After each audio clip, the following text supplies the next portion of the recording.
Europe 1. Le grand direct des médias avec Thomas Et Joubert. maintenant le décryptage média de notre expert Jérôme Ivanichenko. Bonjour Jérôme. Bonjour Thomas. Il y a une semaine, Donald Trump devenait officiellement le 45e président des États-Unis. On va s'intéresser justement à cette première semaine médiatique du nouveau locataire de la Maison-Blanche. Oui, et les relations entre Donald Trump et les journalistes ne sont pas prêtes de s'arranger. On se souvient que Donald Trump avait bâti sa campagne en se posant comme le candidat anti-système, comme le candidat anti-élite.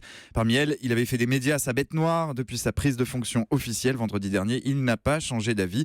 Loin de là, même, dès le lendemain de sa prestation de serment, il affirmait que les journalistes étaient les êtres humains les plus malhonnêtes de la planète. Rien que ça, une ligne relayée par les membres de son administration. J'en veux pour preuve cette interview accordée par Steve Bannon au New York Times cette semaine.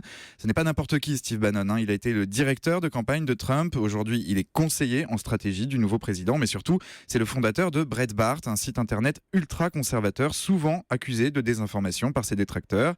Pour Bannon, les médias, sans distinction, représentent la véritable opposition à Trump, plus encore que les démocrates. Les journalistes ont été des militants pro-Clinton, selon lui, qui se retrouvent humiliés aujourd'hui par l'élection de son poulain. Ce bras de fer avec les médias avait commencé dès l'entrée en campagne de Donald Trump. Au vu de ses déclarations, on se dit qu'il devrait durer pendant tout son mandat. Mais Donald Trump va pas pouvoir se passer totalement des médias pendant 4 ans, c'est évident. Oui, en tout cas, il ne semble pas décidé à changer son fusil d'épaule. Dans un monde où la communication est une arme indispensable, il a donc inventé une stratégie alternative qui repose sur 2 fondamentaux. Le premier, c'est Twitter, où il est suivi par plus de 22 millions d'abonnés. Pendant la campagne, Donald Trump s'était servi du réseau social pour s'adresser aux masses, sans filtre et de manière parfois totalement incontrôlée. Une habitude qu'il n'a pas perdue. Dernier exemple en date, ce tweet adressé au président mexicain de manière très sèche. Trump lui conseille de rester chez lui s'il ne veut pas contribuer au financement du mur qu'il veut construire entre les deux pays.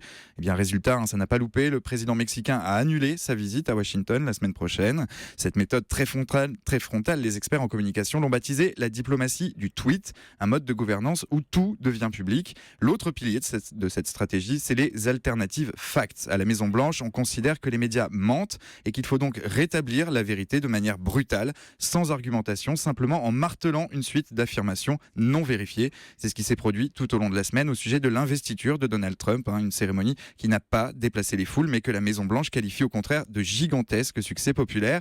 Pour contrer cette stratégie de la contre-vérité, le très sérieux Washington Post a décidé de sortir un peu des clous.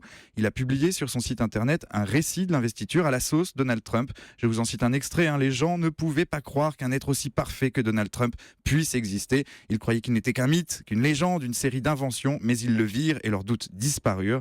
Un ton emphatique, ironique, qui constitue sans doute le meilleur moyen de dénoncer l'intox de l'administration Trump. Voilà, et régulièrement Donald Trump parle de fake news pour qualifier les informations diffusées notamment par les grands médias américains. Merci beaucoup Jérôme Ivanichenko. La suite de l'actu média, ce sera le journal de Guillaume Janton à suivre.